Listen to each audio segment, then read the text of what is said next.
Monsieur Ferrier, bonsoir. Bonsoir. En votre âme et conscience, vous estimez donc, vous, que l'on vous a volé cette invention? Absolument. De toute façon, tout s'est passé officiellement en 91. Le Koweït nous a délégué un général. On l'a reçu officiellement en présence d'un grand chargé de l'État. Et Bazano qui dit que c'est pas lui qui a obtenu les accords, c'est lui. J'ai toutes les preuves, c'est lui. Mais là, ils essayent de leur enlever ce... Monsieur Ferrier, combien estimez-vous que vous auriez perdu dans cette affaire? Je ne sais pas si je dois dire le chiffre. D'après moi, il y a des centaines de milliards de dollars parce que ces systèmes qui ont révolutionné près de 15 000 fois les procédés classiques et en plus on réutilise les mêmes puits, ils ont été déclarés stratégiques et vendus à tous les pays producteurs de pétrole en tant que procédés stratégiques. D'accord. De première importance comme le pétrole, avant les avions, avant les tanks, avant tout le reste. Maître Collard, bonsoir. Bonsoir. Alors, votre sentiment sur cette affaire, vous qui défendez ce dossier? Écoutez, deux choses, lui. Où il est, comme le psychiatre qui ne l'a jamais vu, ça c'est quand même une première aussi, a pu le dire, complètement fou, mais c'est démenti par tous les documents qu'on peut examiner, où il est la victime de la plus grande escroquerie du siècle, puisque ça porte sur ce que représente l'impôt sur le revenu en France. C'est-à-dire à peu près 360 milliards de nouveaux francs. Alors, qu'est-ce qui nous fait dire qu'on est en présence d'une escroquerie incroyable? Pourquoi? Parce que l'enjeu est colossal. Comment expliquez-vous qu'un juge d'instruction, saisi d'une plainte, désigne un expert au fin de savoir si le plaignant est fou ou n'est pas fou? C'est quand même paradoxal.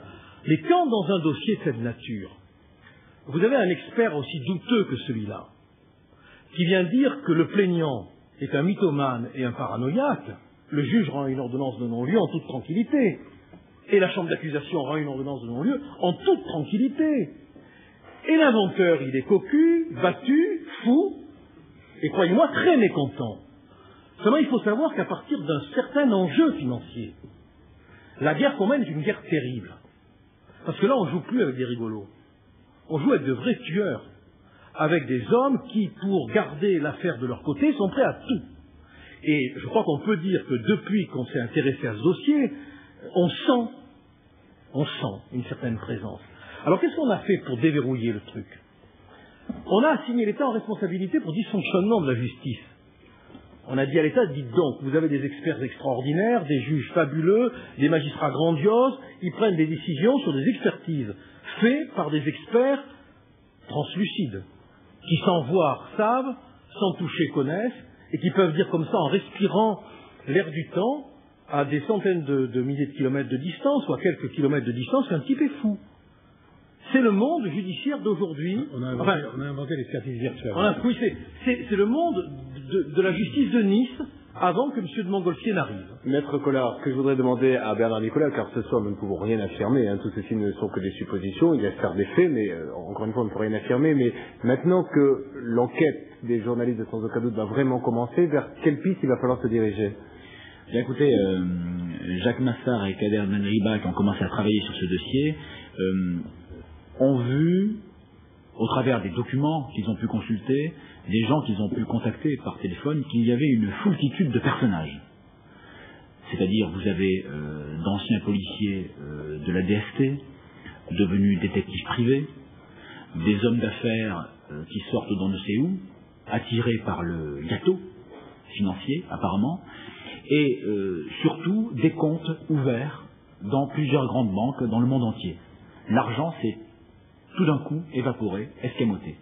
Et à l'évidence, il faut, comme le disait feu le juge Falcone en Italie, un des grands magistrats anticorruption italiens qui a payé de sa vie son courage, il disait, pour trouver le criminel, il faut suivre la piste de l'argent.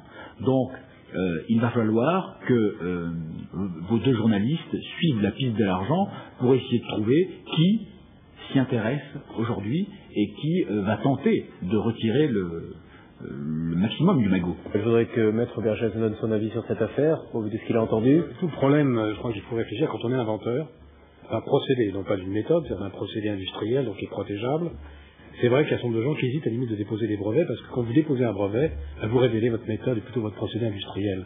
Parce que finalement, c'est noir sur blanc.